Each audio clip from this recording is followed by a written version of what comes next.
Good evening and welcome to Academy of Art University School of Animation and Visual Effects Women in VFX panel. I'm Catherine Tate, Director of the School of Animation and Visual Effects and Senior Visual Effects Supervisor for Studio X, our class-based production program that has students work on real professional projects. Our goal is to bridge the gap between being a student and entering the professional world. We are celebrating the last day of Women's History Month with 5 very special women, all of whom I've had the pleasure of working with in Studio X. I'll be co-moderating this event with my dear colleague and partner in crime, Sasha Korellis. Sasha, take it away. Oh, thank you, Catherine. I always am just, honored to be Catherine Tate's partner in crime. I am the head of production of Studio X here at the Academy of Art University. And I am so excited about doing this panel with this amazing group of women in the VFX industry, and some even, crossing over to animation and visual effects. We can do both.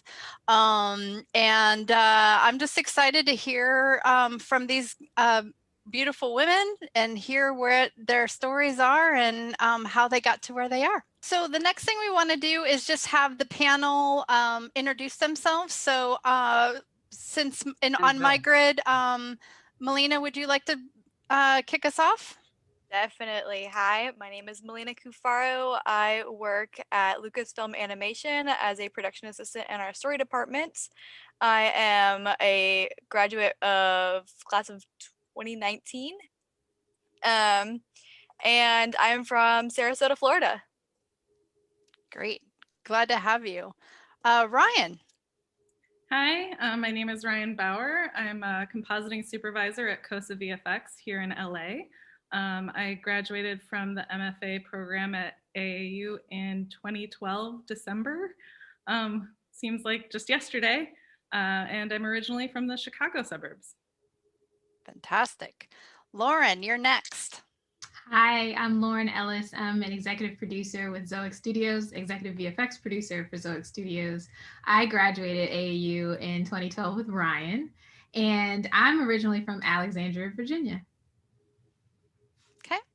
Chaiwan?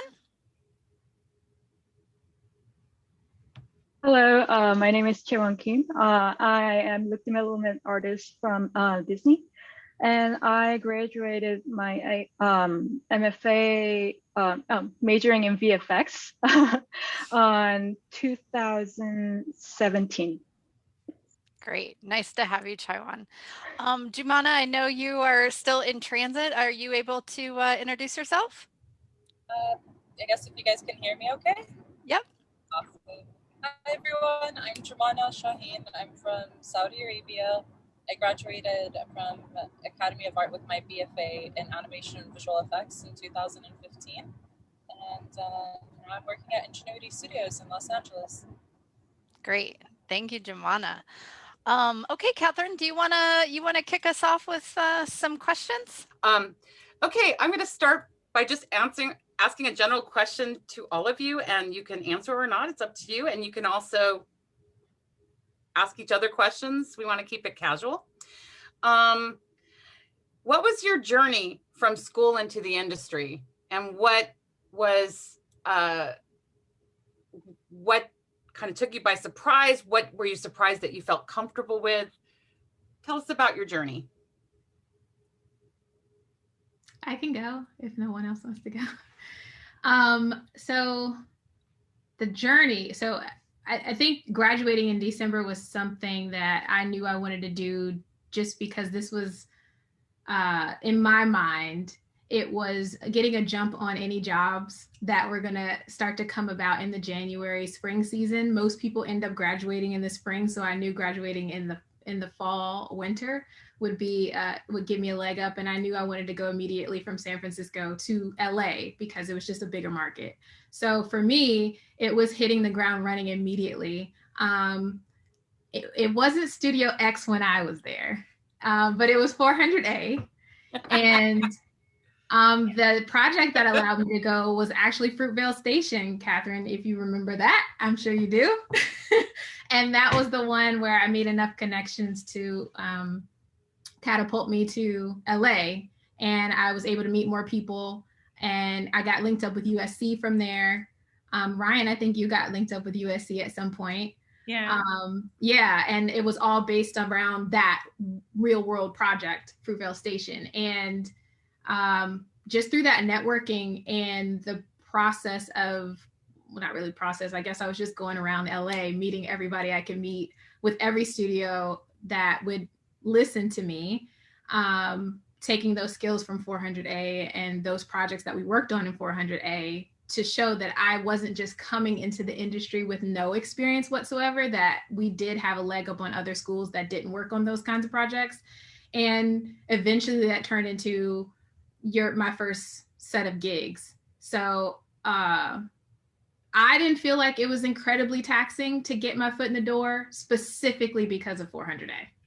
So just to tell everybody, we started out, before we branded it and Sasha came in and helped brand it, we called it Studio 400A because we worked in 400A. It was our classroom and that's where all the magic happened.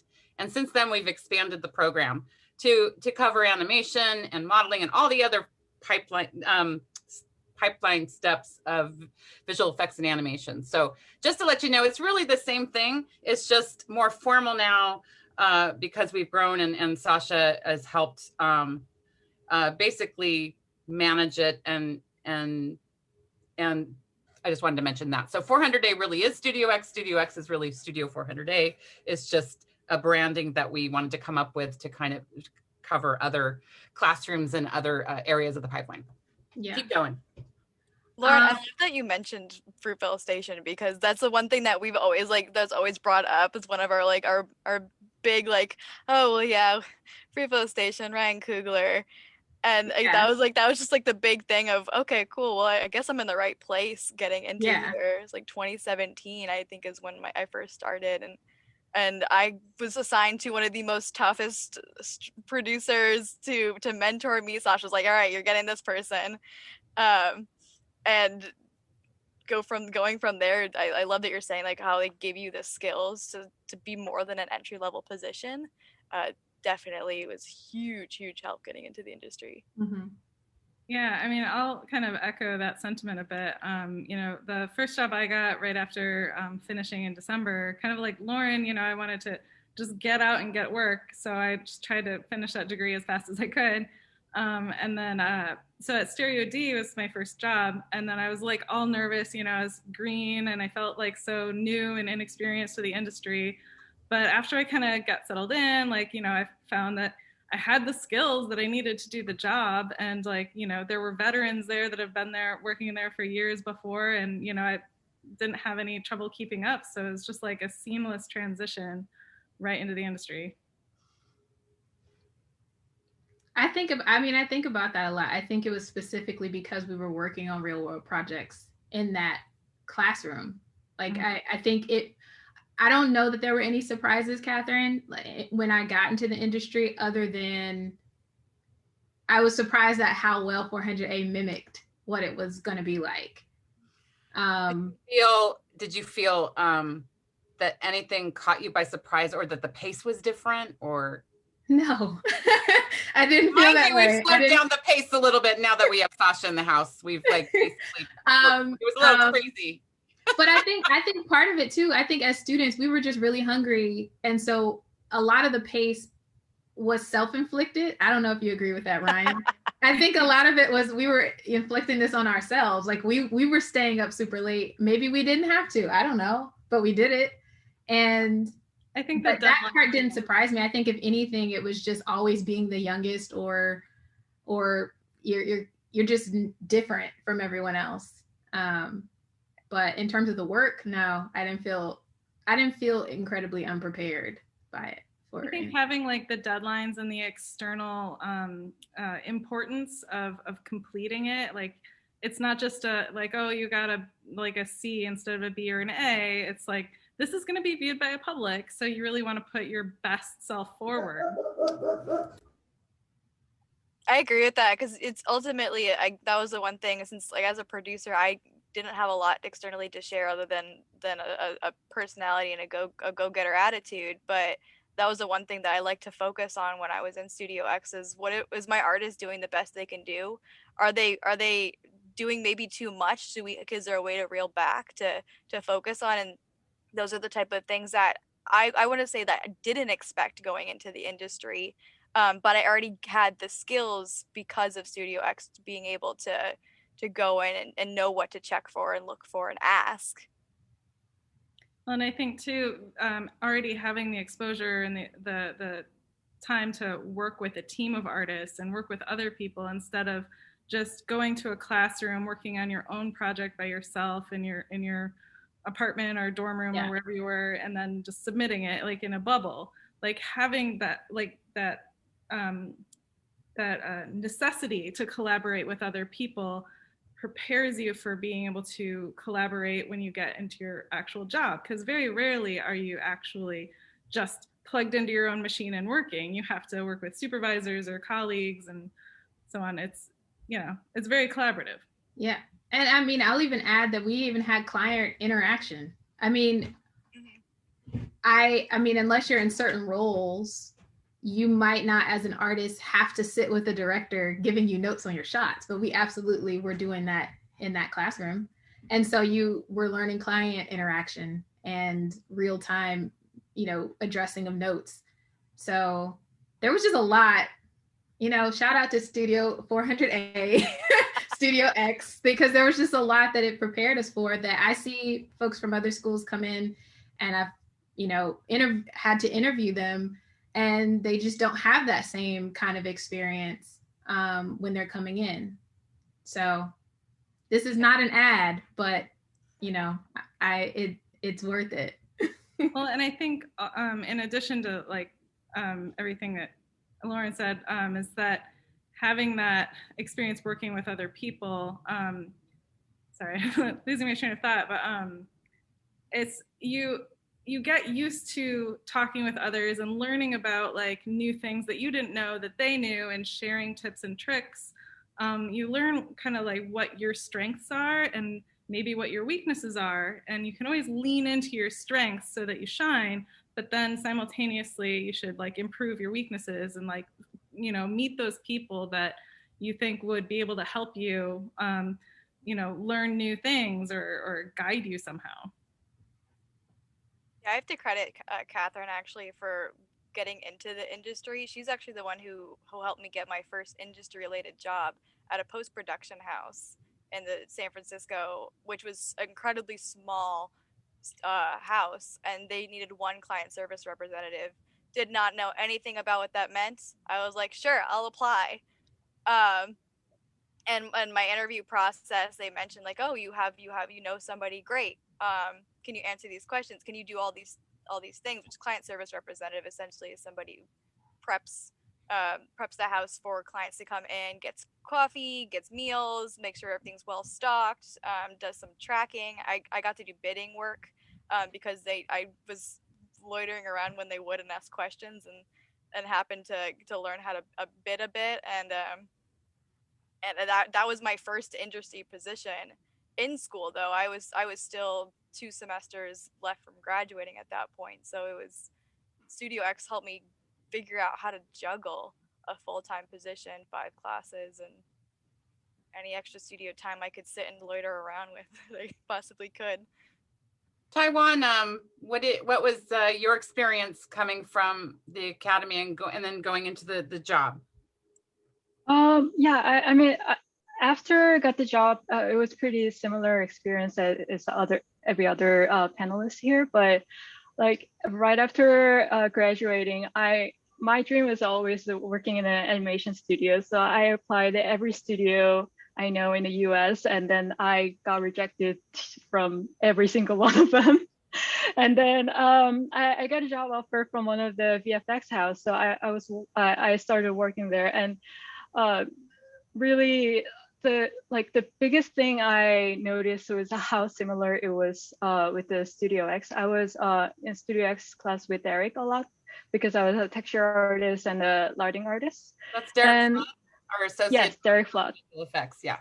Yes, I had such a great time there, and it's such a different process working by yourself on your own personal project, and then working with tons of people in one project, like you get to know how to communicate with people. And also like there's this tiny rules that like a little thing as like a naming convention, or like what time you can publish, what time you should not publish because it could affect other artists. Those type of things I was already prepared by attending Studio X class. I think I did like 2-3 times.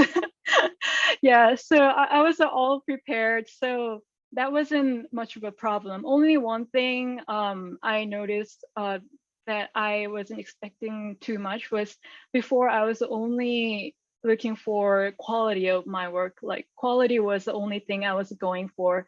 But as soon as I got into the industry, I learned how much important speed and efficiency is. And I mean, I'm not saying that quantity over quality or anything. Quality is always the first, but you have to always know how to like use hotkeys, or like try to make your workflow as much as efficiency as possible. So yeah, that was the one thing I noticed. Yes. I love that you say that too, because that was the one thing I learned. Sasha would sit next to me in class, and she'd always be like, I'd always be like, Sasha, can you check my email? Can you check this email? It's not gonna, because this is a good email I can send to our client. This is the update. Always checking on those. So it's like I can be in a meeting taking notes and then sidebar really quick, do a quick, nice, professional, quick email, send it all out. So that way I'm not waiting till the end of my 3-hour meeting for something that could be getting fixed while I'm in this meeting. That was like the one thing I was like, we have all these smaller skills that were built either within Studio X or even getting out of Studio X if you didn't build them. Rare to not, but it was just so helpful to be able to jump into the industry being like, yeah, I can handle it, and actually being able to handle it. You know what I'd love to move to, Catherine, is I'd love to hear from these gals of, you know, what does your typical day look like? Each of you have a different role. And I know that you've been saying, you know, kind of your role there, but just kind of remind everybody what your role is. And then what does a typical day look like for you? Lauren, you want to kick us off again? Oh, sure. There is no typical day. They all look very different. But if I had to identify days that are more alike than not, mine usually start with overall leadership meetings. So I'm an executive producer now. So part of my job is to keep the lights on and attract new clients to the studio and our talent that's at the studio. So that starts my day. So that's the typical start to my day, is talking with leadership about what projects exist in the world. And I do mean the world, not just the United States, and which projects we can leverage our existing relationships with, or, you know, do we just cold email someone and figure out a way to get in on this project? I may or may not have a pitch that I have to rehearse, that I have to look at or craft or strategize, decide which supervisor makes sense for this pitch, which creative team makes sense for this pitch. Or I might have to deal with a client on a specific show. So it really depends on what's going on, what my delivery schedule is on a given show. But I'm, no matter what I'm doing, whether it's show specific or studio specific, I'm always keeping an eye on the trades in terms of what shows are existing. When I say shows, I'm not just talking about episodic, I mean film and television. So it's keeping my eye on what those are, which ones would be great for the studio profile, and whether or not we have the talent to make those things happen. And that can be happening, you know, the different shows I might be working on. You could be working on 5, 6 to 10 different shows at a time. So that's why no day is typical. It just depends on what's happening and who's the needy child of the day. I love that. Also bidding and negotiating and contracts and tax incentives and everything else. Yeah, that's, I love, honestly, like that's like right up my alley. I'm glad that you mentioned the trades, because that's one thing that, I'm still I still nerd out on Hollywood Reporter, and I love knowing where everything is going. So I think that that's actually worthy for everybody just to know what's going on in the industry. Yeah, on the you day should to know day. what's going on. You never know how you're going to get your foot in the door on a given project. And I don't care what your discipline is. You don't know what they need. They might need show side people, so you can reach out directly to the show. You might know someone who's a coordinator on the show side that can help you get in somehow. So you should always know what's happening in the industry that you want to work for. Always know where they're shooting, know where they are. Yeah. Just always know. I love that. I love that. Thank you for reminding people of that, because that's still near and dear to my heart. Yeah. So we have Jumana back, and so Jumana, we're chatting about what your typical or atypical, non-typical day looks like for you, and so we just like to hear just what your role is, and how do you start your days, and how do they kind of end up for you? What are you working on? So I think similar to what Lauren was saying, no day is typical, really, for me at least. It can start off with just checking on my projects and seeing where they are. It can start off like today. I got a urgent rush project that needs to be turned around by Monday. So it really does vary from day to day, but I would say the common variables are checking in on what my show statuses are, where we are in terms of the schedule, if we're on track, if there are any delays and what might be causing those delays, along with just making sure that we're still under budget. And then once I kind of do that, I gear into bidding new work that we have coming in, either reading scripts or watching down commercial spots, and then just talking about what, with the supervisors, what is our resource availability like? Do we need to hire more people if we want to bring in this project? Is this creative team available for this project versus that one? A lot of kind of meetings and discussions happen throughout the day. I've gotten to the point where I do not hang up on Zoom. I just start inviting people and then I kick them out as I see needed. But in all honesty, I think what keeps me so excited about my job is the fact that there is no routine. And with every project that comes, there's a lot of things that I'm learning. Similar to what, again, Lauren was saying about tax incentives. Now, if we're shooting in Toronto, I'm learning what those tax incentives looks like versus if we were to shoot in New Jersey or now, funny enough, in Saudi Arabia. So it's been an interesting journey so far with this role. And to clarify too, my role is a visual effects producer at Ingenuity. Awesome. I love that we, there's so many similarities and differences too. I'd love to hear from either of the artists, Chaiwan or Ryan, of what your typical or non-typical day looks like. Well, first, coffee. I mean, let's be real, that's the most important thing, right? And then, I don't know, I guess I have a little bit more regularity probably than some of the producers, or at least there's a rhythm to it, a cadence, especially as working in television, one episode comes in and like the others kind of overlap, and as the others going out, and so you kind of fall into a little bit of a pattern. But any average day, I guess I'd probably start with checking my email, because I need to see if there's been any feedback or notes from the client, or if we've gotten any new turnover, anything that might kind of change how much work needs to be done. And then I'll review any like renders that artists submitted overnight, and kind of send back any shots that have notes that aren't quite ready to review in dailies. And then I'll kind of earmark renders that are ready for dailies, and either to final them perhaps, or if there's a larger discussion that we need to have as a team, to kind of put that in there as like our little reminder.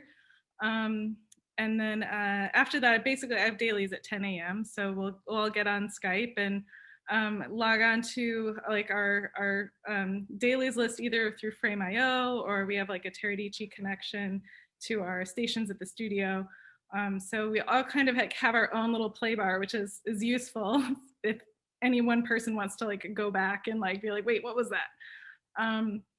So yeah, and then we'll just discuss anything that's up for review, anything that we need to kind of sort out for other episodes, planning, scheduling, and then after that, I'll pretty much spend the rest of the day doing any number of things. Meetings are often in there, like I'm sure everybody can attest to. Other than that, it's just communicating with artists, making sure that they understand any notes that they might have gotten in dailies, and helping them with like any kind of direction or suggestions, troubleshooting. And then I'll be prepping or QCing shots, either getting them ready to come in or getting them ready to go out. And kind of like any new episode that we might be getting in, I'll kind of strategize and try to like organize the workload so that we can attack it as efficiently as possible and save us time, because with tight turnarounds, like 10 days to final a whole episode or something, like you really don't have any time to spare. So making sure that everything is, you know, exactly what's going to happen and when it's going to come in, and like when, you know, an artist is available to work on it and so on. It's a lot of coordination to work out with scheduling and with other departments, so CG or map painting or anything like that, or dynamics. And then sometimes, you know, I'll end up working on like bidding for future episodes that we're going to come in with the VFX producer, the VFX supervisor, the CG supervisor, dynamics. You know, we'll kind of like get a feel for what work we're looking at and like kind of how much time it's going to end up taking us to accomplish it. And then, you know, I'll also spend time just communicating with those other departments so that I know what exactly we're going to be getting and when we might be able to expect first passes. Again, kind of just going back to that whole coordinating of all the little pieces. And finally, after all that, I'll also, like, you know, just make sure that we're on target to hit all our deadlines. And if we aren't, then like, what do we need to do? Do we need to spread the work out a little bit more, bring in some extra help? And then, yeah, after all that, maybe a little comping. That's the role of a supervisor. You're kind of doing all of the things. You're doing the art and a lot of the admin and management too. So juggling, keep all the balls in the air. Yeah. Yeah, Chaiwan, I would love to hear what's your day like? Yeah, my day is much simpler because I'm still junior artist. So yeah, I'm just like everybody. Start with a big cup of coffee and then check renders came out from last night and check emails and the shotgun notes if any other departments sent me anything to fix it. And then just keep working until rounds, which is a review with the supervisor. So I go to rounds, and then if he or she gives me good to go, then I'll bring that to dailies and show it to art director or production designer. And then if I get some notes, I come back to my sit and then work a little more. And if before pandemic, if we are in the studio, there's a lot of culture going on and little events like figure drawing classes, yoga classes, or sometimes summer trips. Just, yeah. So just participate in those fun little activities. And right now I'm mentoring one of new hire. So I usually do night check-in with her and then call it a night. Actually, Chaiwan, can you explain what a look development artist does?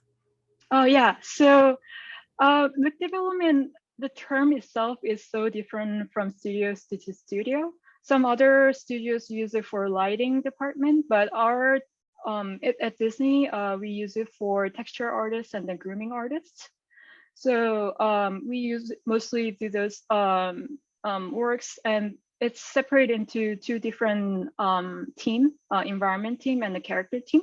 So character team mostly does character, which involves a lot of grooming and fabrics and skin. And sometimes it's like a monster, then it's some like cool new materials to explore. And if it's the environment, it's a little more fast-paced work, building sets like exterior, interior.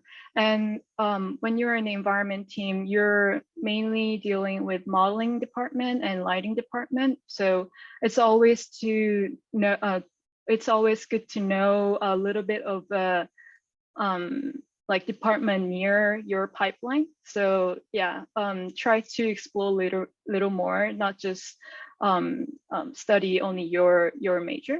And also for the characters, we usually deal with rigging, modeling, and sim artists. So yeah, it's all the fun. I love that you mentioned actually like the stuff outside of the role. Because I start my day, coffee, I check my emails. My big thing is I make a draft of all the emails I need to respond to, because I will get many and not everything is relevant for me to respond to, but just for my eyes to be on. Make all my drafts and look at my meetings for that day and do all my prep work for each meeting. I'm in our story department, but I also run our layout department, and I work very closely with our assets and scripts. So part of my job is doing a lot of follow up. What are the action items that we haven't had an update in a while? Checking in on people. I actually do a lot of the non-role based stuff. Was I will go and I'll message people I haven't heard from in a while. See how everyone's doing. I do a lot of minute scheduling on top of my many meetings. I will do even smaller meetings, just to call them coffee chats, touch bases, see how everybody's mentally doing, especially since the change in environment, working from home from a studio. In studio, I sit at their desk with my laptop and I'll keep working and chat, but that's just the extrovert in me. But at home, a lot of it is out of tracking, outside of scheduling. How's everybody doing? You know, I heard a couple of you mention the pandemic, and this, I think it's a good segue to talk about it because you can't really ignore it, right? How we developed a remote lab, we call it the R Lab, basically using Teradici, and you know, we've been able to, you know, I think because we had so many Zoom students before the pandemic started, you know, we handled it pretty well ourselves, but you know, there are lots of challenges, and and we were wondering, how have you changed? How are some of these practices going to be permanent? How do you deal with the stress and the mood issues that have been coming from the pandemic? Did anyone want to start with that? I can go on with the main thing that I did, as I said, was create a lot of mini touch bases, checking in on people that I haven't heard from in a while. We have team meetings. We have 3 different story teams within our story department, and in each team meeting, if someone doesn't talk a lot or I don't, sometimes people will not be able to make a meeting, I like to do a little check-in. I like to see how everybody's doing, if there's something I can do to maybe help it a little bit better. Sasha actually taught us, I know the production track is still fairly new, but Sasha taught us in one of our classes, we'd start our class off with breathing exercises, which sometimes I still use to this day. It's so needed, because you can get a lot of, as you said, like the stress and anger, and I could feel it from my team. No one's ever directly maliciously. It's just the sake of being home and not leaving your house, and you know, etc. But being able to, in production, keep a cool mind and not take any of it personally, knowing that this is where they're coming from, and wanting to make sure, like, okay, they're coming from somewhere. Let's look into what they're doing. If there's a way I can help. I I call it a lunchtime game hour. I have a document of games that are web-based games that we all can play. I try to do it weekly. I try to add stuff like that since we're not going to have like yoga stuff, or we're not going to have gym time, or games in the common area, or people walking to the commons and getting lunch, or walking outside and getting coffee. Those don't happen anymore. So I try to create those experiences virtually, and use a lot of my energy throughout the day in order to compensate for that.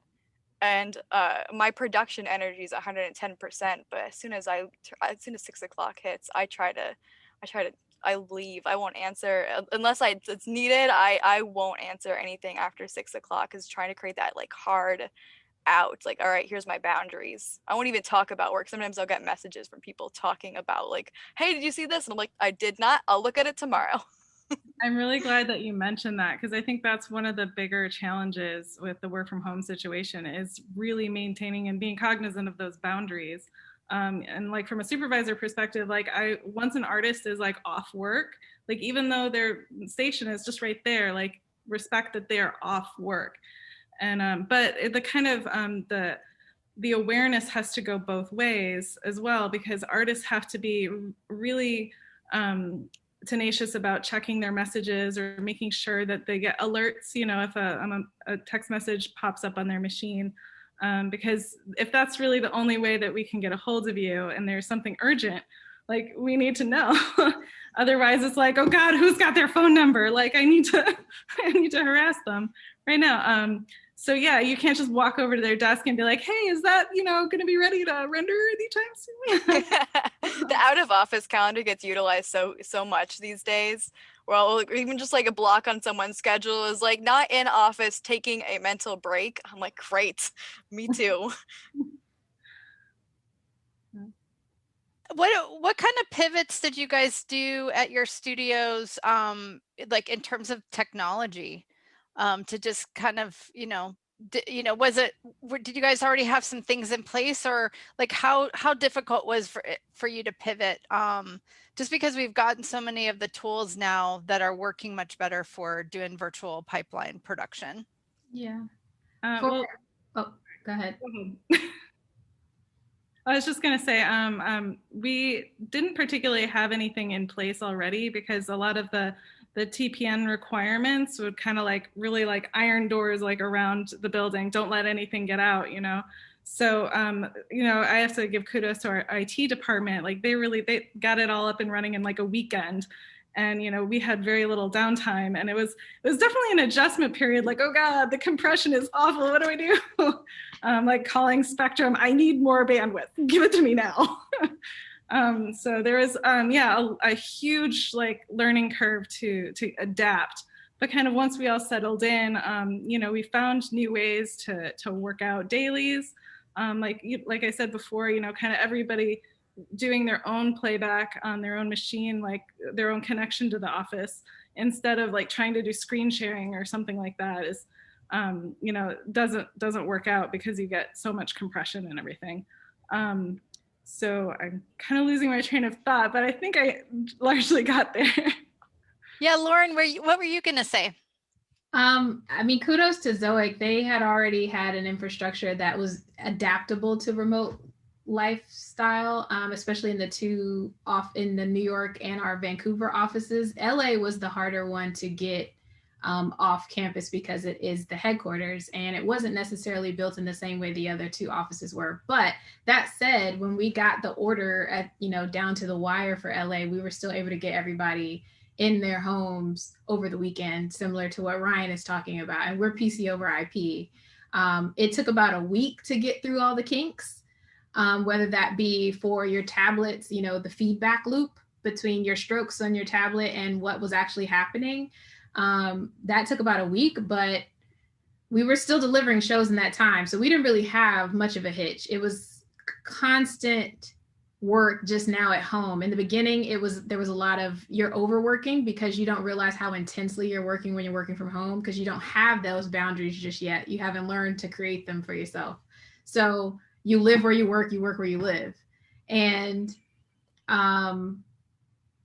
but in terms of the tech, we were pretty well positioned, I'd say. It was really impressive to see it all come together across all three offices.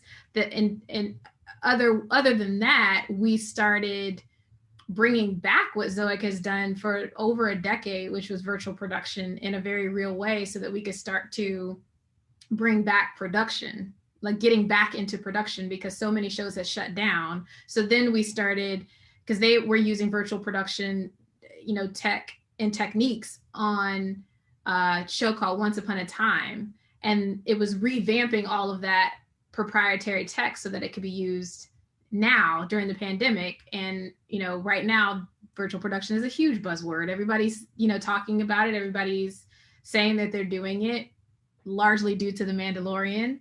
But not every show is The Mandalorian. And, but we've been able to re-employ those virtual production techniques during the pandemic, on top of having an entire group that's dedicated to Unreal development, which is going to be huge. I know we haven't gotten to that part, the future of things, but we have a whole group dedicated to Unreal during this time. And it's the perfect time because there's a lot of grants being sent out for work like that, where you might have slower production schedules in terms of the amount of projects that are currently going, but you still have grants that pay for the development of things like Unreal. So I think that answered the question. I gotta add too, because that the turnaround time, how Ryan said, it was like a weekend. IT threw everything around. Same here. It was a weekend. That I remember, it was 4 days, about 4 days before we even locked down. Our team was already like, all right, who's high risk? Go home, go home, go home, go home, go home. And like, what can you take right now with you in order to do what you need to do? Or what can we do in order to like work with you? And then from there, IT, like that weekend, turned everything around.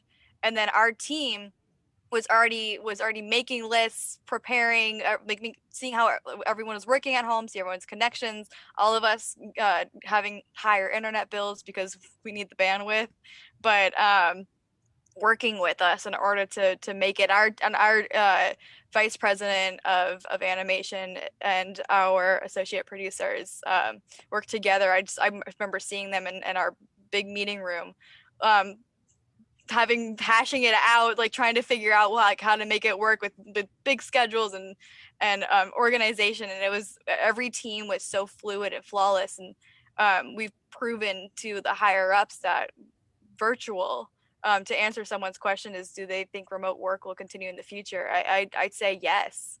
At some capacity, it's a work from home first scenario from here on out. We find that some people are able to have a better work-life balance. Some people don't. It's going to be case-by-case basis, and hopefully managers and higher ups will be able to be flexible for those. But for our sense, I definitely can see working from home being something that is a part of the future.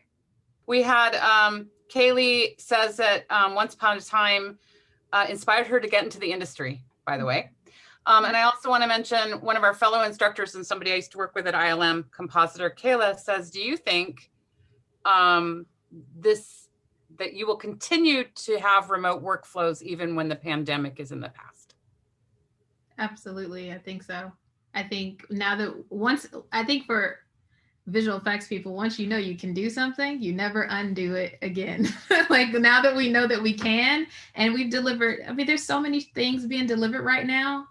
Why go back if you don't absolutely have to? For certain collaborative things, for sure. If you have client reviews, if you want to view things on the big 4K theater or whatever you're doing, sure. But we know we can, so there's no real need to go back. But that does present some interesting new issues just from a producer standpoint, because I'm now getting questions from clients, and Jemana, I don't know if you're getting the same thing, but there's this assumption that with remote workflow, there should be a change in cost of shots. So I think we've got a new set of,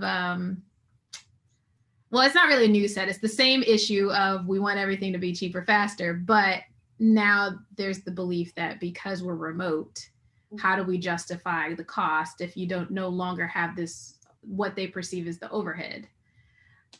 Now, the margins of visual effects are very low, very tiny, very small. But that's hard to explain to a client who already wants it to be faster, cheaper. It's interesting that you say that, because even though a lot of people are not on site, not using the offices or using the studios, it's costing an employee more to be at home, to use their own personal resources, and in the future possibly being compensated for those, or looking at options of how to work with that, purchasing more equipment, because now there's a whole other ball game to even look at, like, because you're not using in-office stuff that you can just like, oh, we can use this desk from second floor. No, it's like, all right, well, this person needs a desk. Can we accommodate this? Are we able to look into the budget and figure out, because ergonomically, I don't know about you guys, but I built a whole desk just so I can sit and not have my back want to yell at me after an entire day. So my artist, I can only imagine. I get up and walk out of my room as much as I can, but for someone whose work is a huge setup, that's got to cost more money. I think to tag on, I think like what's already been said is, now that it's here, it's kind of here to stay, like to some degree anyway. Like, you're going to be hard pressed to take this away from a lot of people who really benefit from it. You know, especially like, you know, people that maybe have kids at home and have a hard time with childcare, and like it gives them opportunity to try and save costs there.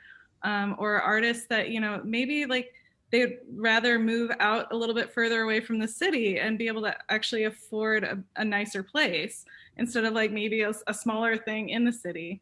The trouble, of course, from the studio side, which I'm sure our producers in the room are well versed with, is like the tax repercussions of like if they have to move out of state. And then from a production standpoint, like if we're in, you know, working across multiple time zones, well, you know, I don't know how well I'd be able to work with an artist who's like in France, but the time zones wouldn't overlap quite enough. So there are still like obviously limitations, but I think it does open up a lot of doors for both artists to work further afield and employers to draw in talent from a little bit further away. Mm-hmm. Anna, did you want to add on that? You were going to say something? Yeah, I guess it's going off of, you know, Lauren and Melena's point, is that I think now too, it's like even with our clients, everyone's just trying to figure out, what does this new system look like? What are these actual costs covering? And even for us, we had to like reevaluate if there is something that we need to either bill more, or if there's costs that we can like take away. It was just a very uncertain time, I think, for everyone. And whenever we would when I remember the first time I got the question of like, well, now that we're all working from home, can we go lower on the budget? I'm like, well, are you planning on sending us hard drives to copy onto our server in the office? They're like, yeah. I'm like, okay. So you would need someone to be at the office, you know. And obviously I say that jokingly because I still understand from their point of view that their budgets are most likely also being pulled back, because everyone's taking this opportunity throughout the pandemic to say, oh, well, I'm sure you're not getting money elsewhere, so this is the budget that I'm going to give you for your production. And we've had a few client cases like that. And in that situation, you know, I like to think of it as like, we always want to be there and work with our clients. We're very empathetic to their situation. Of course, we already have a relationship with them. We know what it's like. And I'm sure that's the same case with Lauren. It's like, sometimes you'll kind of give a little and then you get a little bit more back in the future. It's kind of like that little investment area where you kind of let them know that you got their back. And then once they're hopefully getting money rained on them, then they remember you and they're like, hey, let's go out and get some drinks now that we can, hopefully soon enough. But I would just say, like, with the pandemic, similar to, again, what you guys were talking about, working from home and not having that balance, I'm one of the people that I felt like I had more of a balance working from home. And then on the few chances where we did have to go to set or go into the office, I felt like my time now was being used a lot more efficiently, because if I did get 20 messages, I could choose to respond to them when was the right time. And obviously I could see which is higher priority, versus when I'm in the office and I get a tap right as I like really got into a bit. I'm like, oh, all right, now let me try and refocus. So I think there's a certain advantage to working from home and having that virtual pipeline. And it's giving, I think, a lot more people the freedom to create, and also the freedom to do their laundry between waiting for renders or waiting for a posting to get exported. And I promise you, I never thought laundry could be therapeutic in between meetings, but apparently it is. Can I jump in on two things? Sorry. Can I jump in on two things? One was the tax incentive issue with remote work.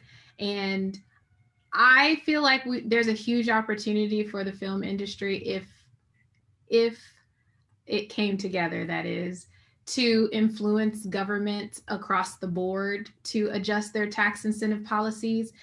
Some have quietly done so, meaning they understand that everybody's working from everywhere. So you're going to start to see offices pop up in tax incentive zones that don't actually have a physical office there, but they might have a render farm or colo somewhere, or their lawyer who incorporated them is there.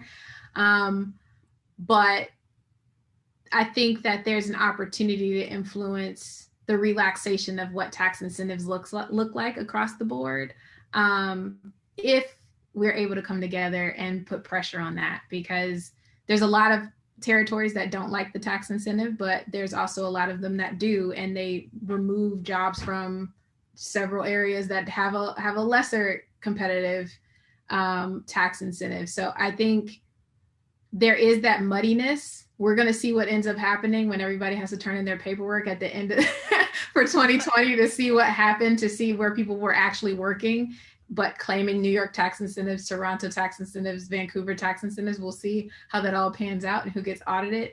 But I think there is an opportunity there to influence if we can all come together on it, which, is not, a typical thing for the film industry to do.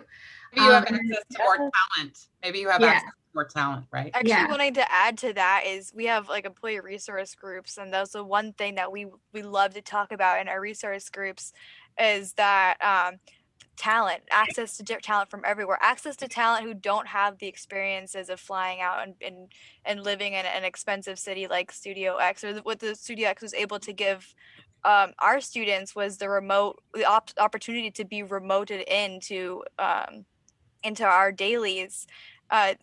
We've been able to have hiring experiences where we have artists and production and alike from the East Coast, which they have to work on our time zone.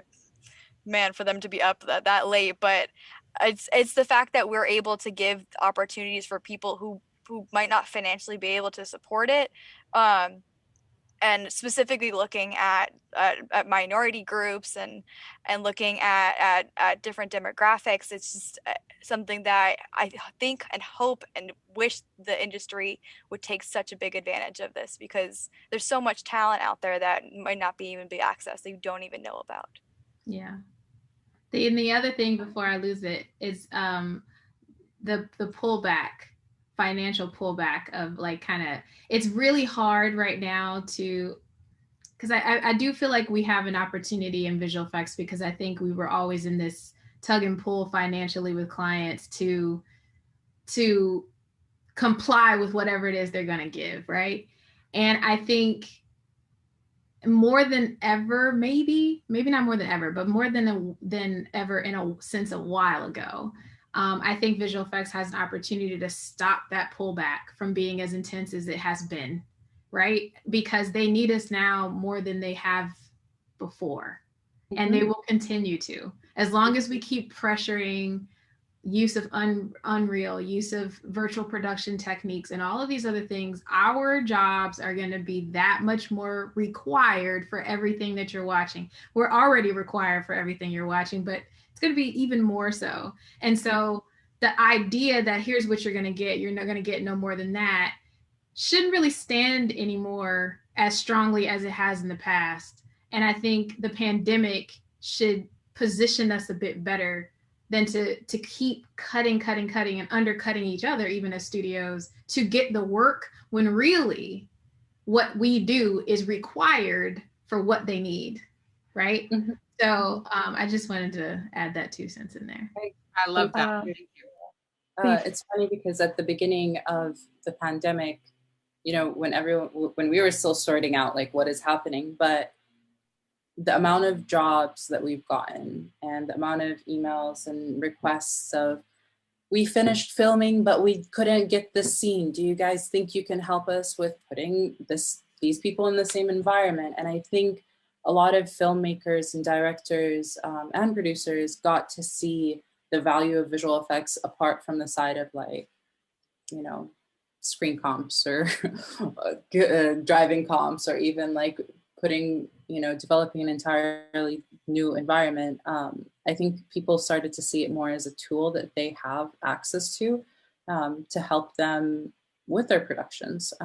So I think it's actually been crazy. The amount of work for us has not stopped. And just kind of carrying on of Lauren's point that yes, we are needed. And I think absolutely adding that pressure of, you know, we're here, we're helping you guys, we're doing everything that we can, and we know what value we bring, and we know you know what value we bring. So let's make that clear for the team.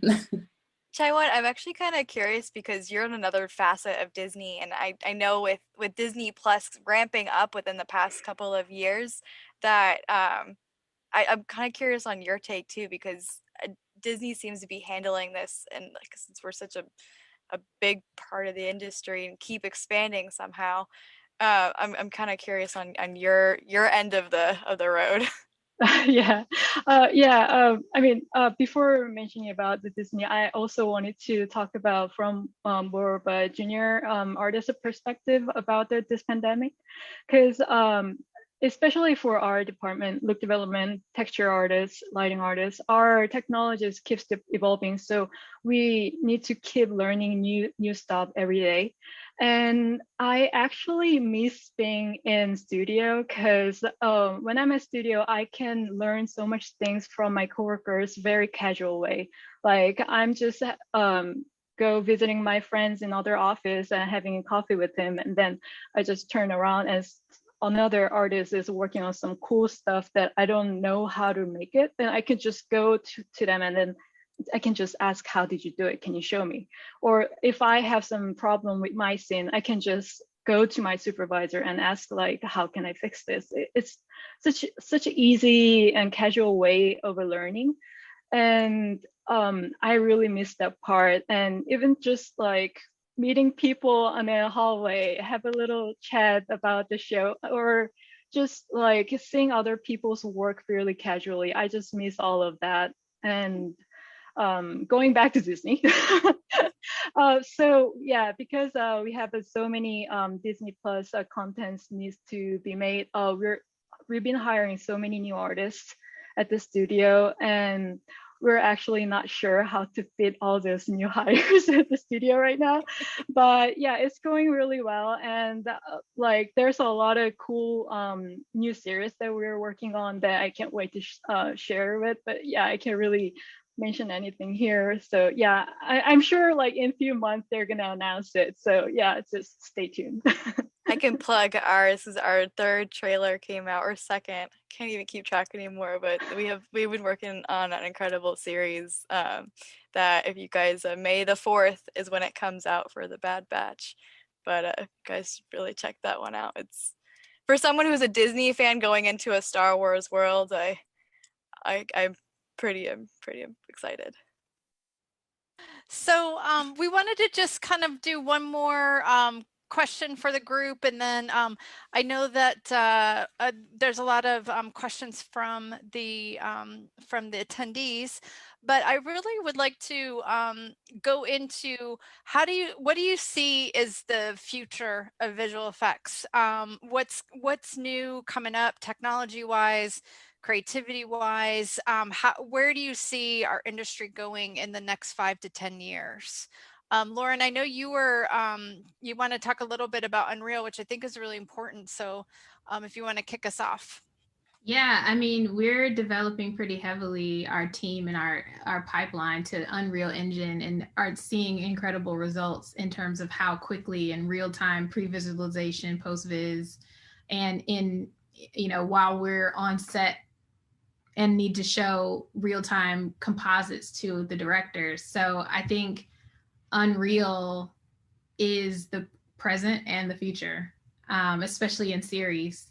I think it'll be slower to adapt in features. I could be wrong, but I think it'll be a little slower to adapt in features just because it's not an absolute necessity, I feel. But in series, with the demand being, we want everything to look like The Mandalorian, I think Unreal is going to be required to reach that level of fidelity in the series space. I do think it'll be used in features too, but I think we have more time in features, so you can massage things a bit more without the need for Unreal, I think, in the same way anyway. Do you think that, do you think we'll see more of those 360 LCD screens, LED screens, sets and stages? I think only as the budgets permit. It's incredibly expensive.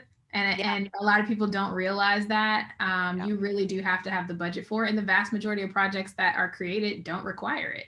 Yeah. I think only the tent poles will have that. Only the ones that have a huge bank account will have the 360 LED experience. But I do think that there's smaller outfits that will utilize virtual production techniques. The commercial space is already utilizing it. Yeah. But like for your, you know, people might use it in ways that are much simpler, like you're replacing trans lights with LED walls, using it for driving, which they've done that on Ozark. So you'll use it for smaller things like that. It won't be the full outfit like you see again on The Mandalorian, but I do think that some smaller series will utilize some of those things. But I think in a series space especially, it needs to be more of a tiered approach and a case-by-case basis. What makes sense? Does it make sense to spend this kind of money on a show that the episode doesn't cost more than $60K? Probably not, you know? So it's a case-by-case basis. I think a lot of what the future is more about pipeline and infrastructure than it is what you end up seeing on set for the everyday show, whether that be a film or series.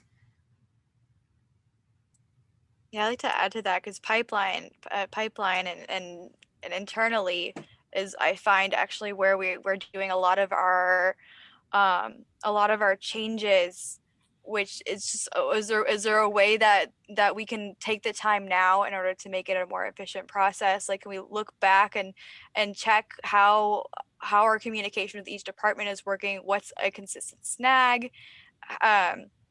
And go into that and try to make it a quick and easy flow. So there's ways that we have been slowly but surely implementing on trying to make this process more smooth for when and if we're back, what the future look like, however the case may be, because our communication style is completely different. As was said previously, you can't go up to somebody's desk and just have a quick chat. So now you have to either make an email thread or create a milestone out of something that previously wasn't a milestone, but now could be implemented.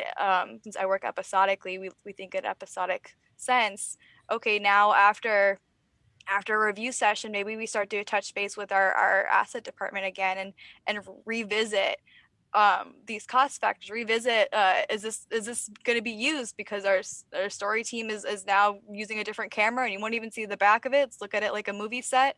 One of my our director of photography is always saying is, think of it like a movie set. Is the back won't be seen, do we need it? And it's just, I think that's such an interesting way of going forward. I can't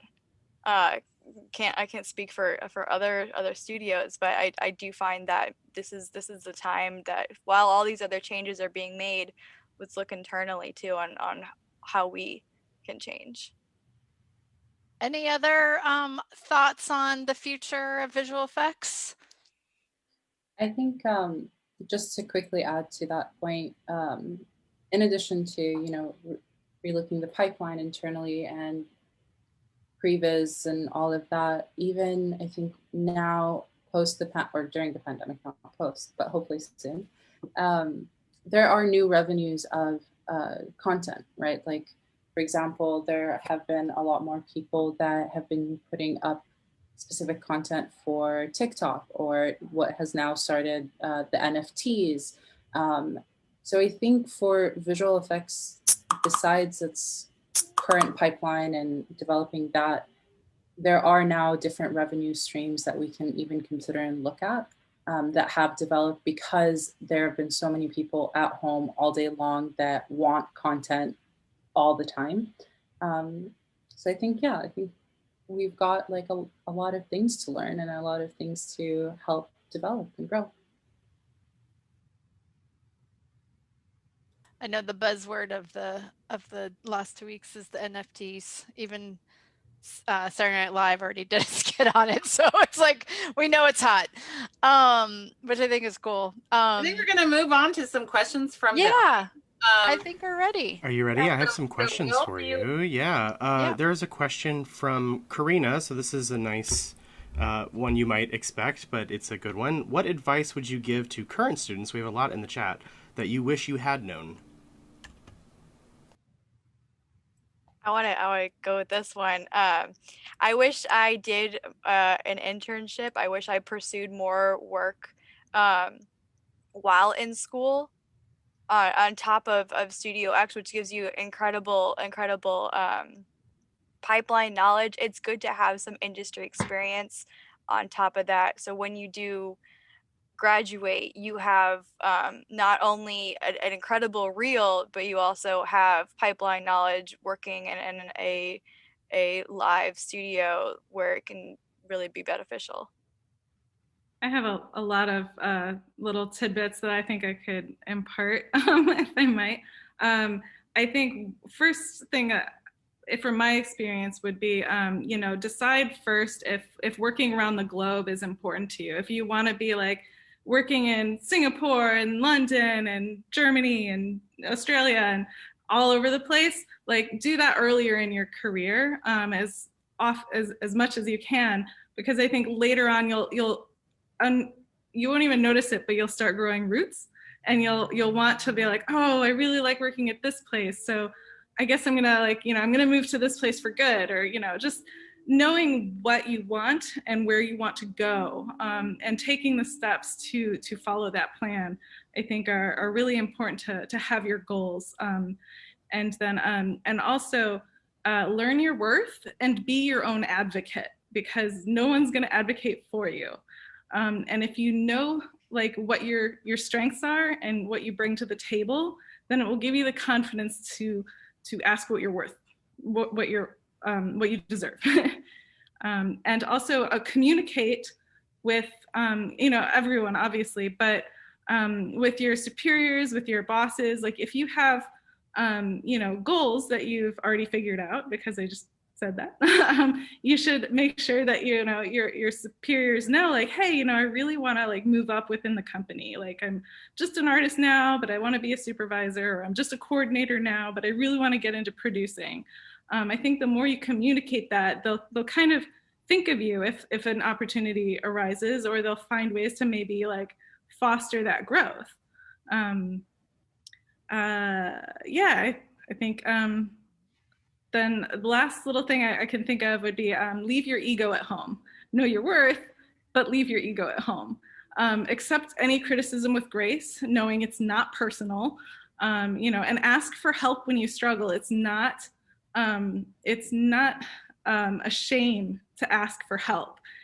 Or if there's something you don't know and you want to learn it, ask a superior or a supervisor to show you. That's the best way to grow. I think just to add to Ryan and Milena's responses, one of the things that I really do wish I took advantage of while I was in school was to create a product, like to create essentially like either a short animation, could be 30 seconds, 1 minute, that would be completely mine. I think you lose track of the amount of resources that you have while you're at school. And then once you're out to create that, you're now paying for every single thing. Not to mention that you're learning so much from that creation and every single step of the way. So even if you're an international student, for example, like me, and I couldn't get a job while I was in school, that in itself is a job that will teach you the things that you now know what to avoid once you're kind of working in the real world, whether or not you want to be an artist or a producer or a director. You're kind of getting to get a really good glimpse of all of that. And plus you get to own something that you've created. And I think that's really cool. So that's my little piece of advice. I think know who your peers are. When you get out into the world, you're gonna have a tendency to want to reach up and network up, but you really should be paying attention to networking laterally. These are the people who are going to look out for you. Catherine used to say that all the time: take care of each other. Before we left, take care of each other. And that's what you end up doing. Ryan and I graduated together, and we're good friends to this day, where if we ever hear of things, we share it with each other. So it's important to identify the people who have your same work ethic and take care of each other when you get out into the world, and you advise each other, you're going through it together. So, and you just support each other. That's important. So make sure you identify those people in your program. Always be learning. You need to know your industry. I was aware that I was going into an industry that was significantly older than me. So I didn't want to be caught in a conversation that I can't have. So I need to take the history of visual effects and animation course and learn all the things that led up to this point, so that I could hang in the room with these people and they're impressed that this person who's significantly younger than them knows about a lot of the films that they worked on, right? So you don't ever want to be in a position where you're not prepared to speak with people who will eventually be your peers. You don't want age, which is a barrier, let's be honest, can be a barrier, I'll say that. Age to be something that sticks out about you. You want your work to be the thing that sticks out about you. And if you don't know anything about your industry, are you really interested in it? So you should know as much as you can. You should know the history of it. You should know all the known things. It doesn't matter if you don't like them. You should still know it. It doesn't matter if you're not a Star Wars fan. You should still watch them, and know everything there is to know. And again, back to the trades, know what's going on currently in your industry. If you're an artist, learn Unreal. It's free. It's open source. Start learning it right now, because it's going to be something that stays. And whether you work on series or features or not, you might work in gaming, and you've already got a leg up because you're coming out with that knowledge. So always be learning about every aspect of the industry, especially if you know what your track is. And it's okay if you don't. There's so many ways to go. Follow a path until you get interested in a new one, and you could switch. But always learn about it as you go. Don't stop learning. Yeah, adding to that is once you do find a job in the industry and you find yourself at an entry level position, what Ryan said, leave your ego, and on what Lauren said of always be willing to learn. Take anytime someone offers you something and you have the bandwidth, take it. If it's not directly related, take it. It could be an opportunity to learn something completely different.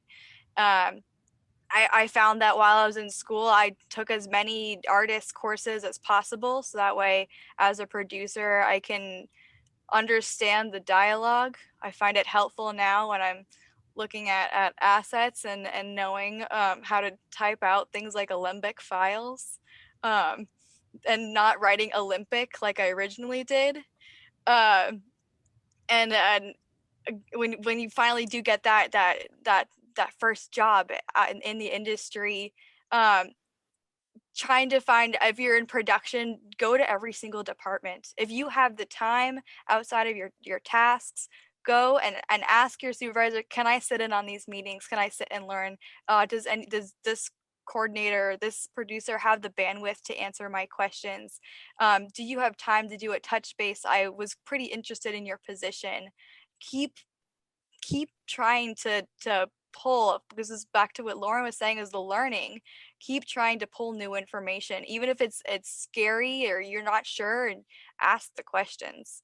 I mean, the worst thing you can get is a no, or I don't have the time. There's always a way to keep pushing, and be humble about it. Be humble about when you're pushing, and know when to reel back too. Yeah, I think it's attitude is just like, it's hugely important. And the better attitude you have, the more people are going to want to work with you, the more companies are going to want to bring you back. You could be the most talented person in the planet, and if you are terrible to work with, they'd rather hire somebody who might be just slightly less talented, but is wonderful to work with, you know? So just whatever you do, like, be friendly and, you know, just like work with people and not against people. Also, kind of to tag on to what Lauren was saying about connecting with your peers. And it's also important not just to like network so that maybe if, you know, they know of a job that you can get hired, but also so that if you're in a position where the company you work for is hiring and you want to bring people in and help build the staff, like, you know, you're supervising a show and like, oh my gosh, we need more people, like hire this person, just get them here, like, like now. So it's great to have that resource base, even if you're not a producer or anybody who's, or in human resources or anybody who's directly responsible for hiring. It's always useful to be able to know people that you can tap.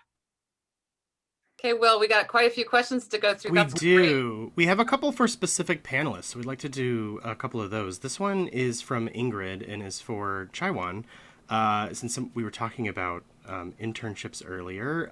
And this is kind of a two-part question. What kind of stuff did you need to know before you would intern at Pixar? And how much do you need to know about the company before you would work there? So that was something you guys were talking about already. I mean, definitely you need to know the company's style. Like when I'm in a review room, I heard a lot of comments that they don't have our style works, and they only have a game style work. So it's really important to understand what the studio style is. But that doesn't mean you only need to work on their style. It's always good to show variety of your talent, like realistic or cartoony, or very stylized animation, whichever. It's always better to show a lot of different styles, but it's just different styles in the end, and the main like the studio style in the front, like kind of editing. And before going to Pixar, well, actually, I wasn't expecting to get the internship at that time. I was a little bit surprised. So at that time, all the work I had in my portfolio was from Studio X class, or my personal like half-done thesis type of thing. So I feel like for interns especially, they look for more potential than the quality of it. So try to show as much as you can on like different styles or different aspects, like characters or environments, like related to the previous question. I feel like even though you think you want to specialize in character, or you want to specialize in environment, don't minimize what you can do in the school. In school, just try to explore as much as possible. You never know, you might find some better things that you have fun in. Like for example, in my case, I thought I'm all about characters, but while working in the industry, I realized how much fun it is to work on the environment as well. So yeah, I just wanted to tell you, don't limit yourself in school. I could add on to the know the studio that you're applying for. From a general perspective, and and not just like an animation perspective, but I think it's hugely important if you're going in for an interview to do your research and know like what kind of projects has that company done, like what who are the like the staff there, the bosses, or like the supervisors there, who are they, so you recognize them if you do get hired. And then if the more you know about the company going into the interview, it'll fuel some questions and it'll show an active interest for working for them, rather than just you spammed everybody who happened to have a job listing anywhere. So the more you can show the proactive engagement, I think it'll put you in a better light. Yeah, especially if the posted position call for like environment artists or character artists, try to customize reel depend on the company you're applying to. So always divide texture reel with lighting reel, divide character reel with the environment reel. I mean, if they want the general artist, then it's always good to have a lot of elements inside your reel. But if you're applying for, let's say Disney, but all you have inside your reel is game, then it would not work well. We have a question for Lauren from Chris, who says that she has a bit of a worry about the industry's systemic barriers as a Black woman. How has your experience in the industry been since graduating, and could you speak to that? Yeah. You get really used to being the only, but you can't let that be something that stops you from the work. A lot of it is the amount of mental work you will have to do for yourself to cultivate the idea that you belong in the room has to be done before you get into the room, if that makes sense. It's not really, it should not be a top of mind worry of yours. And I say that meaningfully, Chris, because if you allow that to be your top of mind worry, you will not be good at your job. You will not be able to do the work because you'll have that burden with you every day. And I know that's easier said than done, but you have to understand that you're there for a reason and you're interested in this and you are doing the same work as everyone else. So your voice belongs there and you have to believe that before you walk into that room. And if you run into any barriers, you have to be okay advocating for yourself as respectfully as possible, of course. And just know that you belong in that room. You know, you're studying this, you know your stuff, assuming that you do know your stuff, you belong there. That's the long and short of it. You belong in that space. And because I've always walked in that understanding for myself, I've not had barriers that I can attribute to the color of my skin and even to my gender, because I refuse to walk with the concept that I don't belong here. And I think because that's the energy I bring into the space, people meet me with that same energy. And if they do have a problem, or if we do have a misstep, we do have microaggressions, I have no problem addressing that. But I also understand who I'm dealing with in those moments, have a high discernment for character and who you're talking to at a given time to know when you can address things. There's not always the right moment to address things. There's a lot more that I can say on it, but the vast majority of it has to do with you believing for yourself that what you know is valid and your experiences is valid and you belong in the room, and that we're here to do work. We're here to do the work. We're here to create things and have a good time. And as much as you can take those very real mental barriers and systemic barriers that exist, as much as you can remove those clouds from yourself so that you can get to the work and be creative, the better off you're going to be. And you'll start to really just focus on what you're here to do. And you can be free in that. Yeah, I have a lot more to say about it, but we'll start there. That was beautiful, Lauren. And I just want to mention that Chris is a talented compositor. Okay. UX right now. Oh, nice. A question from Ellie, and actually there's two questions that work here, and you were all talking about networking a moment ago and how you can do that, but Ellie wants to know how to network authentically, which is a nice way of describing it. And also Jasmine wants to know what online students might be able to do if they can't make these connections in person. I can start the conversation on this one. Is as far as networking, genuinely try to find organizations that within the field. I can attest to Women in Animation has mentorship programs where you can go, and I'm actually going to be a mentor this next upcoming program. But you can go and you can meet people in your like field and like positions, and genuinely make these connections and go from there. As far as online, I've actually heard a couple of this from some of my fellow coworkers of reaching out to people on something like LinkedIn, just having a genuine interest in what they do. Hi, my name is this. I am focusing in this and at this and doing this in school. I have a reel, but I'd also love to talk to you on your experience. If you have the bandwidth, please reach out, give them the option, give them make an opportunity, make a stand, make like be proud of the work that you're putting out there. As it's said, it's if you got the passion, it's gonna show.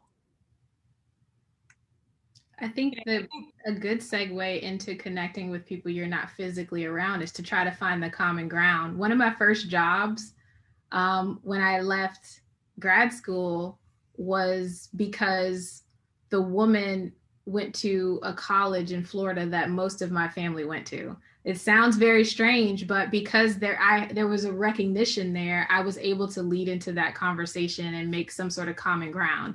If you can find something like that, that typically chips down those barriers that a person may initially have with connecting with a stranger online.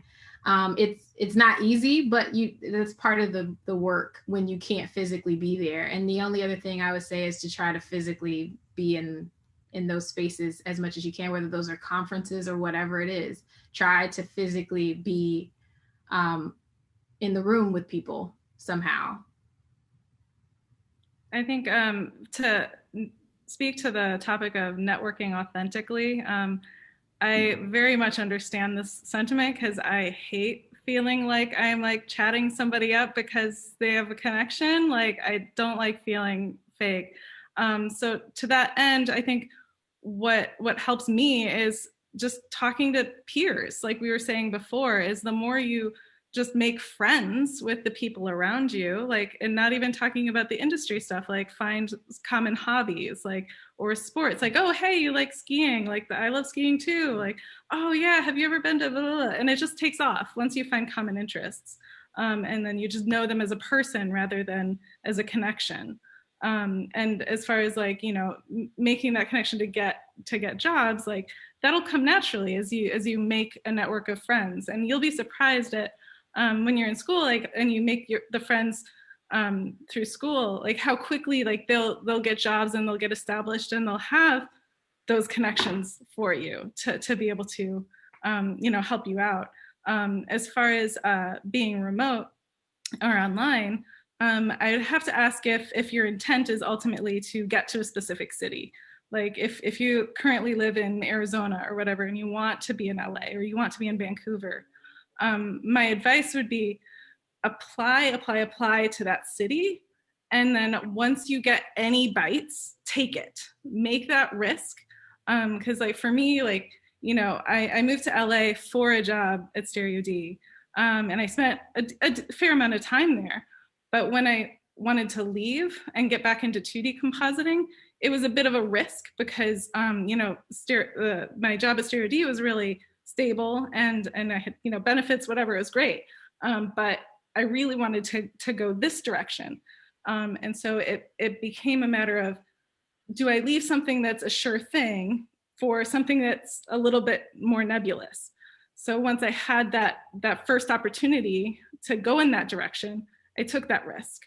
And it's worked out great. So, and momentum just builds up. So once you get somewhere and get known by people, gig will connect to other gig, and they'll just start, snowballing. So long story short, just try to get there in person. To go off of Lauren's point too, of finding that common ground, I think definitely stick to your peers. Create those long-lasting relationships, because besides your work ethic, besides learning from them, when you work at a new place and you have that one familiar face, it just helps you kind of get through that day. It helps you get excited. It helps you kind of navigate. And I say that because almost every single company I ever worked for has been because one of my friends was there and she recommended me, or he recommended me. And I went in and I was able to integrate so well because I kind of got that, like, behind the scenes kind of look. They're like, oh, this person, if you give them a cookie, they're going to love you forever. And this person's this way. So yes, definitely stick to your peers. But also, even as you're doing that, you can reach out to people via LinkedIn. You can reach out to people within your network of friends and family. And then also looking at what commonalities that you guys have.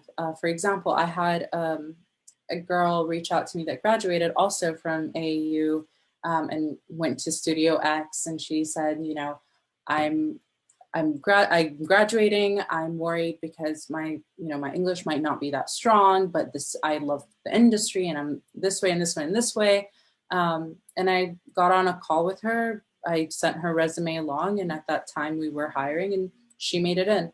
I think also speaking truthfully and honestly about what you're looking for and what maybe some of your fears are to the people that you're asking for advice can really help shed that light.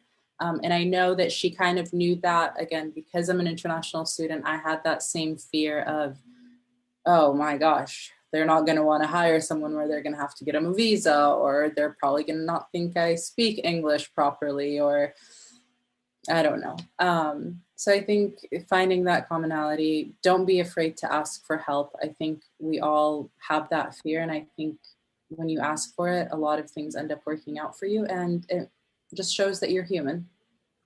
Well, we're at 8:30, but I just want to ask one more question because it did come up. I wasn't going to, but since this is a women's panel, is there anything you want to say, last words about being a woman in the industry and what that means to you? Ooh, Lauren, I feel like you're gonna kill this answer. You're gonna kill this answer. Am I? Yes, you are. I mean, well, one, I just love being a woman, so there's that. But yes, I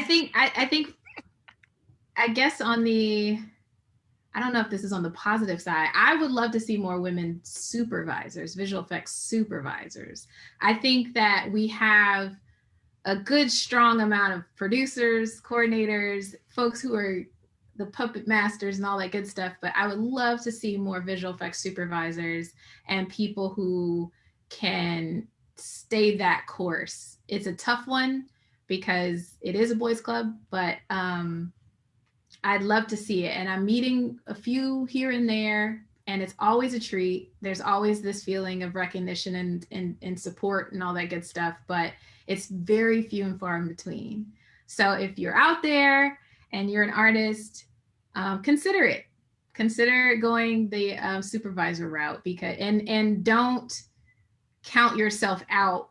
Let someone else tell you no. You don't tell yourself no. I find that the reason that a lot of women don't switch over to the visual effects supervision track is because they're convinced they're not ready for it, and you just are. You just are.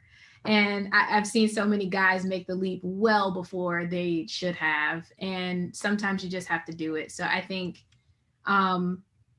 we're a special club. We support each other tremendously, and I love being a woman in visual effects. I can't speak to any barriers I've had because of being a woman in visual effects. Again, I think, and this may just be because of my personality, I advocate for myself constantly. And I advocate for women constantly. So I think because that's my energy, that's the energy I get in return. So I've not had any barriers because of that. And if I have, I didn't know that was the barrier. that was causing any issues. So yeah. Speaking to that too is the barriers that I think that if we have experienced them directly or indirectly, is a lot of women will get the comment that they are bossy. They are strong-headed, or whatever the case is. Since it was primarily, I say was because I'm starting to see more and more woman figureheads here and there. And I think too, I don't feel it as much because I've always have, and I still do. And I'm always drawn to strong female mentors that, looking out for each other, constantly advocating for your fellow woman,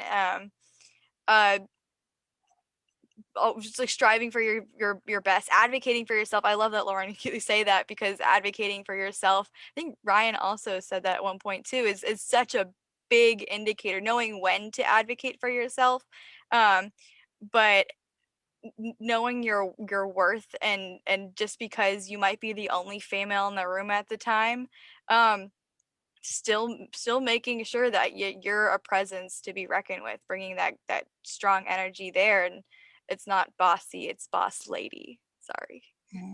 I think women in particular have reservations about tooting their own horn and, asking for money, or, feeling unqualified for a position, like they've been promoted beyond their skill level. Whereas I don't think men experience that nearly as much. So I don't know, like, I guess just try to like push yourself outside your comfort zone a little bit, whether it's, asking for that raise at work, or a promotion, or applying for a job that you're just not sure if you're quite qualified for. Just push yourself, and you might be surprised. Like, if you don't think you're qualified for it, they might think you're qualified for it. And believe in yourself. I think I've been lucky, I guess, as a woman. I haven't really been aware, I guess, of being a woman in the industry. I've just kind of been there. I've been, doing my job, and it's never felt like a factor. I'll find myself in a room sometimes and it's like, oh, I'm the only woman here, but it's not like a big deal. I don't feel any less important than anybody else there. I don't feel like it's really on the radar. So, and that's I think that's kind of what you want at the end of the day, is to not have to have this thing at the forefront. We're doing good work. We're making movies. This should be fun, not about gender. Yeah, I love that. I have the same sentiments. I can't say that I've had those barriers either. I agree with you both. I don't think I've ever had those barriers, because I personally don't look at it as I'm being seen as female or not female or whatnot. And that's why I'm here. I think I look at it in terms of, I have noticed there aren't as many visual effects female supervisors. I've noticed that there aren't as many editors. You'll see that throughout. And I think I've made a conscious effort ever since that kind of like clicked in my head, that whenever I'm seeing a girl or a woman or whoever working in a field where I know she is super talented, to hype her up, to let her know that I see that. And I will say, like, you're doing amazing. You're gonna move up. You're gonna do whatever you want. Because we do, I think, as and not all women, I think sometimes I even question my capabilities and my skill set, and hearing from a good friend that, no, you got this, you know what you're doing, you should keep going. And those moments of doubt really goes a long way. So look again to your peers, motivate them, push them forward, because I know at one point we all need that push. So yeah, karma, it'll come around. Can I clarify something about advocating for yourself? Mm-hmm. Sometimes I think when people hear advocating for yourself, you hear some sort of confrontation, like it makes you feel confrontational. And that's not what I mean. And I'm pretty sure that's not what anyone else means here. But advocating for yourself can also be researching what the salaries are in your field and understanding money in that way, so that when you do go in the room, you can know what you should be asking for and not feeling afraid about that. And that again goes to the peers conversation. So you have people that you can ask those questions of. It's doing exactly what Jumana just said, which is once you are aware of an issue, starting to move in the direction to help influence the change of that issue. And it's not always taking up a really loud stance, but more of a profound stance. It's not about being loud all the time, but it is about being profound in the role. And so that's more what I mean about advocating, less about people who are nervous about being confrontational. That's not what it is. It's about being profound and being showing up in the space as authentically, like we've talked about before, as possible. And that doesn't always mean being loud if you're not that person. Sometimes it's quietly being amazing at what you do and making a way for other people to be amazing and giving other people permission to be amazing because they see you doing it. There's quiet advocates all over the place. And you advocating for yourself is doing what Ryan said as well, which is you're afraid. Well, do it afraid. Go for the job afraid. If you have 5 of the things out of the 10 of the things on a job listing, apply. Let them tell you no. Don't tell yourself no. Things like that is advocating for yourself. And it's not you shouting all over social media saying no one wants to hire me because I'm a woman. Well, it's not always that. So I just wanted to clarify that point, that it can show up in many different iterations. And advocating for yourself can be as simple as asking for critique, asking for feedback. If you're at a job and you're not actually sure exactly how you're doing, you can ask for a review. Ask, what can I do to improve my performance here?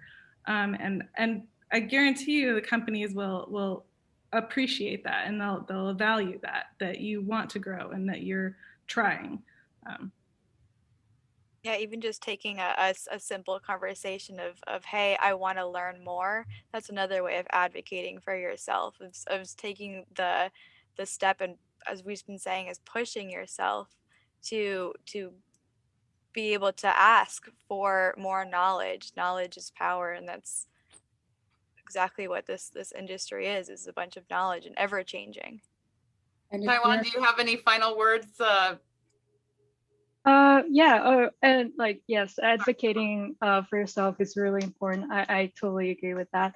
And also, for the artists, try to let your work speak for yourself. Work hard as much as you can, and then show what type of a artist, how good you are through your work, and nobody will judge you depend on your gender, race, or age. Nothing doesn't really matters for talented artists. So make sure to work hard in the school, and also never hold yourself back, for applying for a supervisor role or applying for a new job. Don't ever think I'm not gonna get it. You don't have anything to lose. Just let them be the judge, apply, and just go for it. And I was going to say, even if you do, when you're at the job, and if that job is not bringing you happiness, and if you do not feel like you're growing in that job, and you don't like the people that you're working with, even though, and you hear this all the time, so many people would die for this job, that doesn't mean anything. At the end of the day, you have to watch out for what brings you alive and what keeps you growing. And it can be a job at Disney that does that for you, and it could also be not that job. There are so many other creative offices, so many amazing teams that will gladly fill in that missing factor of being and feeling like you are thriving and that you are growing. Working with a team that gives you that gives you that feeling, I think, is really, really important. So don't sell yourself short on that. Well, thank you, all of you. This has been so inspirational to me, and it just solidifies the fact how much respect and awe I have for you and your talents. Thank you so much for your time tonight. We appreciate all the knowledge that you brought. to us in the student body and everybody else who came here tonight. Sasha, do you have any closing? I just want to say thank you as well. This was even inspiring for me too, and you know, thank you. I just love hearing your words and your stories and your perspectives, and thank you. Just going to give another special thanks to Judy, to Scott, to Becky Johnson, to Will Ziegler for all of their behind the scenes support, that this would not happen if it weren't for them. And thanks to the Academy of Art University, who allowed us to put on this panel. Thank you so much. Catherine, can I just say thank you? Thank you. You know, thank you. Don't make me cry. Because truly, you created something that was the catalyst for all of us. Like, you know, our time at 400A, you know, it wasn't Studio X for us, but our time, that nucleus was magical, and all of us are doing exceptionally well because of what you created in that space. So thank you for that. Wow, that means so much. It's really a communal thing. And I always like to say that the students in Studio X are building it as we go. And it's a team, like collaboration is everything. And I have to actually give props to Sasha for actually you know, making it something that was manageable and not out of control. No more hotel rooms in Mill Valley. And yeah, I agree, Lauren. You know, I have to thank Catherine too for the opportunity. And and what I love too, just hearing, you know, you and Ryan's stories, and then, you know, knowing Jumana and Chaiwan and Mel kind of coming from all these, like each semester, each kind of group of you guys, we have these like beautiful nuggets of humans coming together and doing great work, and then going out and doing what you do out in the industry. And so for us, it's extremely satisfying. And yeah, and Catherine, thank you for building it. wow, I could never have done it without you guys. So thank you so much. Much love to you all. Hard to say goodbye, but I'm going to have to say goodbye because we're really over time. All right, thank you guys. Love you. Thank you. Good night. Bye. Bye. Bye.